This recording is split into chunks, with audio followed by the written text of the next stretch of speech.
Assalamualaikum warahmatullahi wabarakatuh.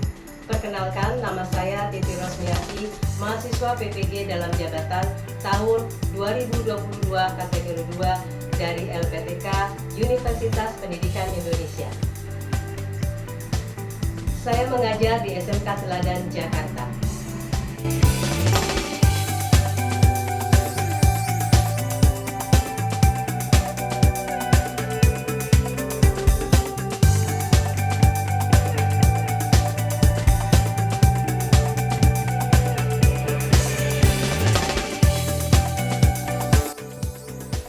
Bagi saya, menjadi seorang guru bukan hanya sekedar profesi, melainkan ia adalah panggilan hati.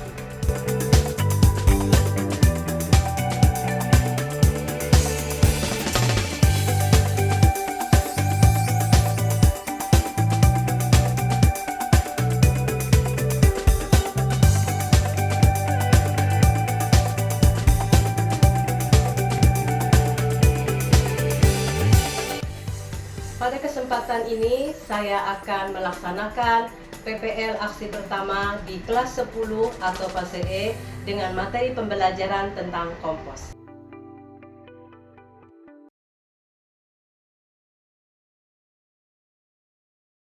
Apa kabar anak-anak semua?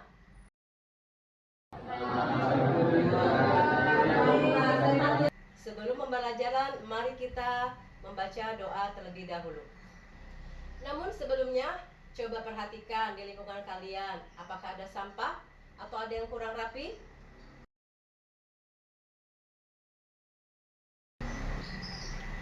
Silakan Firza, ketua kelas, untuk memimpin doa. Alhamdulillah.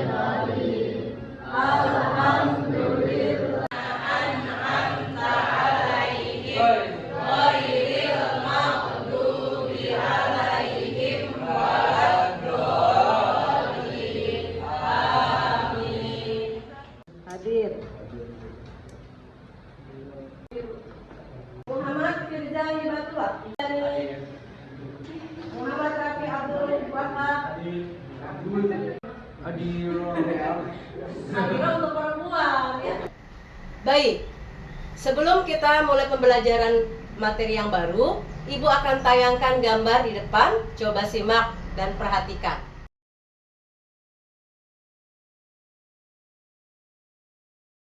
Coba minta perhatiannya di depan. Apa itu yang kamu lihat? Namun sebelumnya Ibu akan sampaikan dulu tujuan pembelajaran kita hari ini.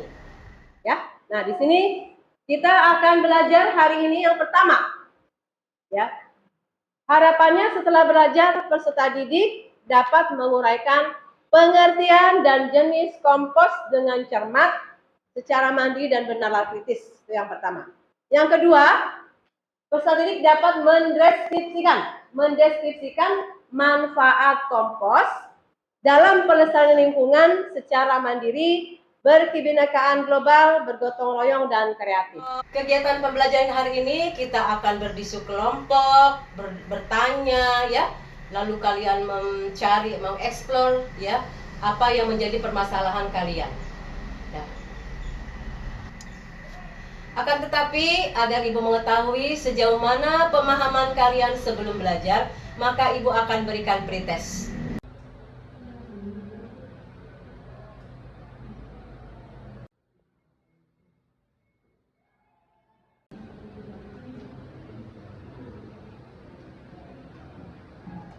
Baik anak-anak, sudah semua pretestnya? Sekarang, mari kita membentuk kelompok ya, berdiskusi. Kelompoknya sudah Ibu bagi, duduk bersama dengan teman-teman satu kelompoknya, lalu Ibu akan berikan LKPD. Silakan dibuat ya, berdasarkan nama-nama yang sudah kalian punya ya. Ibu sudah bagikan ya. Oke, maksudnya kamu ke sana 5 kursinya langsung dipindah. Ulang lagi ya. Baik, untuk kelompok 1 langsung berkumpul dengan kelompoknya. Sudah semua ya berkelompok sesuai dengan nama-nama yang sudah ditetapkan oleh Ibu. Baik, silakan ketua kelompok untuk mengambil LKPD-nya.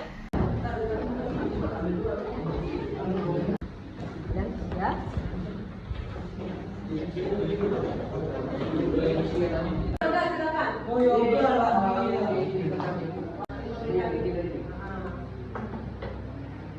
Ya.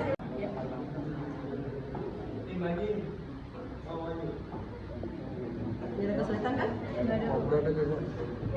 Nah, waktunya sudah cukup ya? Apakah sudah selesai? Ya, silakan yang sudah selesai. Ketua kelompoknya mengumpulkan LKPD-nya ke depan. Teman-teman kalian yang belum selesai, sehingga kita bisa mendengarkan bersama pemaparan dari hasil. Coba kendurkan syarat-syarat kita supaya lebih konsentrasi lagi, ya. Kita adakan permainan sedikit ya. Mau nggak permainan sedikit dulu? Oke, ya. Ya. Lakukan yang apa yang diperadakan. Bisa dimulai ya? Yang pegang telinga.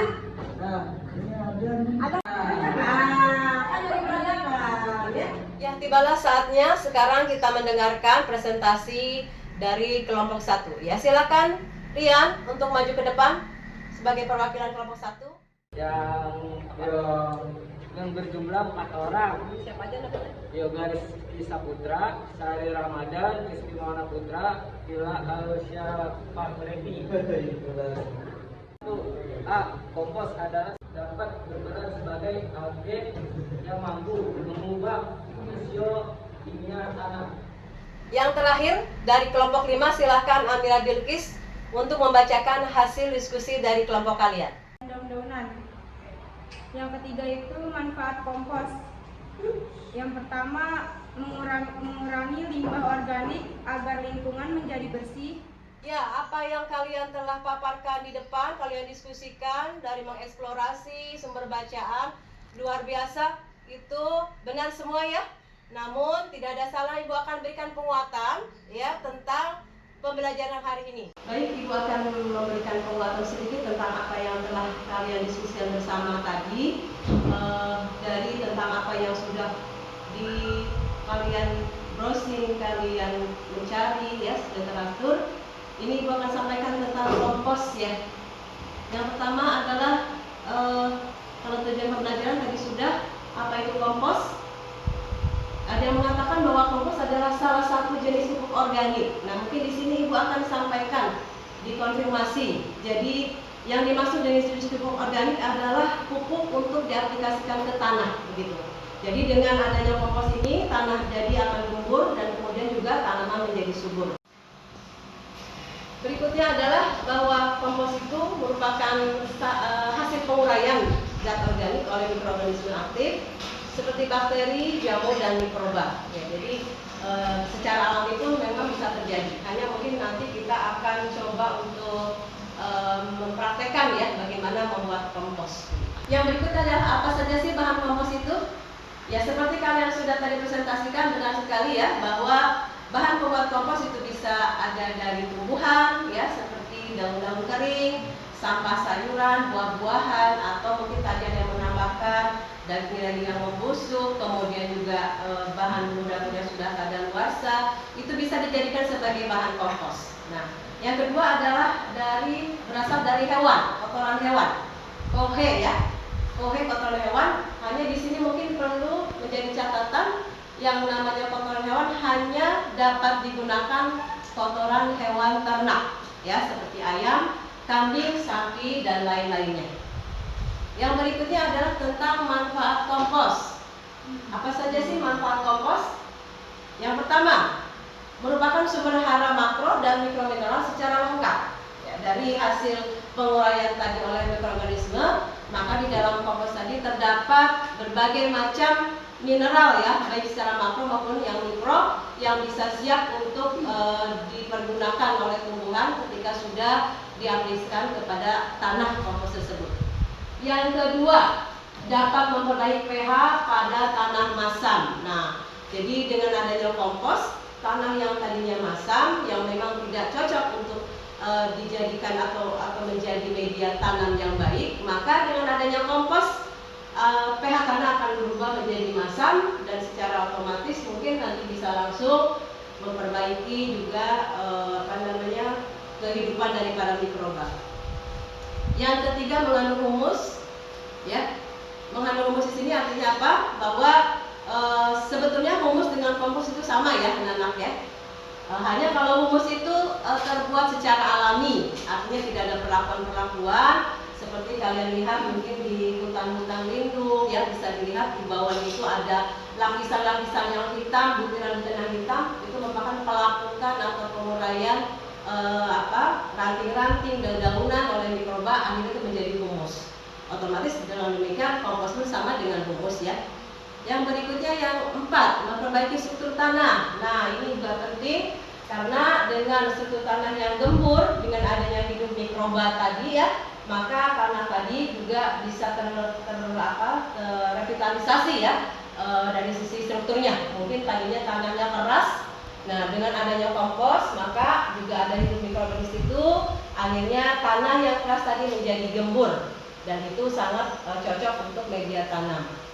Yang nomor 5 mungkin tadi sudah disinggung, yaitu meningkatkan aktivitas mikroba tanah. Sudah pasti pastikan dengan tanah yang ada mikro dan makromineral tadi, maka mikroba tanah tadi menjadi hidup secara subur.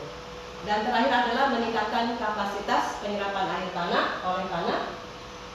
Ya, secara otomatis ketika tanah itu tadi keras ya, mungkin kalian bisa lihat ya ketika ada di dalam pot ada tanah yang mengeras, ketika kalian siram juga airnya mengalir begitu saja, tidak bisa terserap. Nah, namun ketika sudah ada kompos di situ dan kemudian bekerja mikroorganisme dan akhirnya tanahnya tadi menjadi gembur, ya secara otomatis pula air yang disiramkan ke dalam tanah tadi bisa ditahan. Ada rongga-rongga, ada pori-pori dari tanah tadi yang bisa menjadi cadangan air untuk dipergunakan tanaman. Demikian mungkin yang bisa Ibu sampaikan, tambah jelas mungkin. Terima kasih. Alhamdulillah pembelajaran hari ini sudah selesai. Semoga dengan pembelajaran yang telah kita lakukan bersama-sama kalian mendapatkan ilmu yang bermanfaat. Mari kita tutup ya dengan doa. Ibu minta kepada ketua kelas Firja untuk memimpin doa bersama. Berdoa di dalam hati mulai.